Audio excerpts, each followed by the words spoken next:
嗨，大家好，欢迎您来到上师厨房。说起烹饪牛尾，有人立刻就会想到太肥不好熟。用高压锅来做当然可以，但是味道不香。我一般是这么做，比较好的解决了这两个问题。这些牛尾是 3.3 磅多一些，大约是1500克，9块9毛9一磅，价格明显的比过去高出很多。洗净以后沥干水分，倒入2汤匙玉米淀粉。上手把玉米淀粉在四周抹匀，这一步没有放盐，并不是腌制，而是给牛尾穿一层衣服，也就是包浆。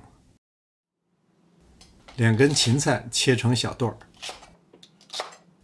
，1磅小萝卜去头去尾，从中间一刀抛开。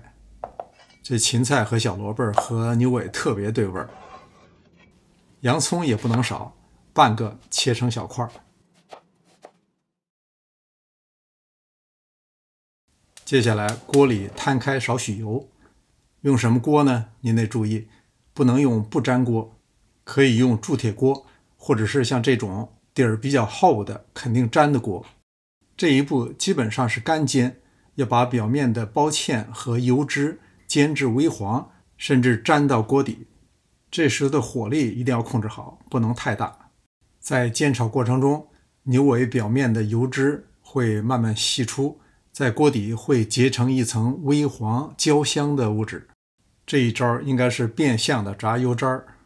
老一辈人对这个味道是再熟悉不过了。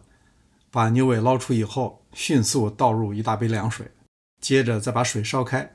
由于冷热的急剧变化，下面这层焦香的壳很容易被铲下来。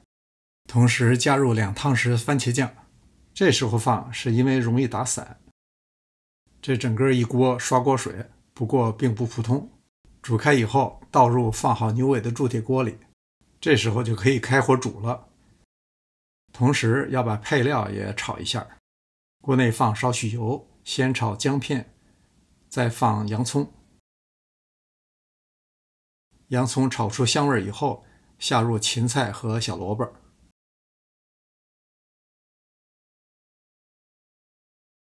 炒到3-4成熟以后，倒入牛尾中。这水显然不够，我又把炒菜的刷锅水也倒了很多，液面高度大约是食材的 1.5 倍。加入1茶匙糖，1汤匙料酒，再加1茶匙盐，小火慢炖2个小时。刚才下了一场大雨，现在是雨过天晴，趁着这功夫我得跑一会儿。这可是我这个美食博主保持体型的秘诀。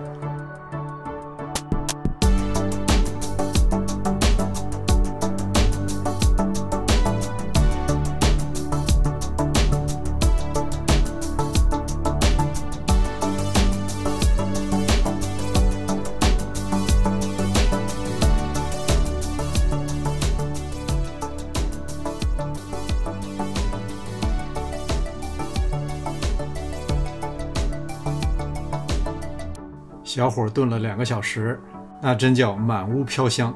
打开一看，汤浓肉烂，而且汤的表面并没有很多油脂的感觉。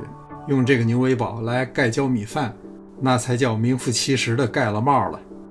感谢您的观看，临走前别忘了点赞订阅。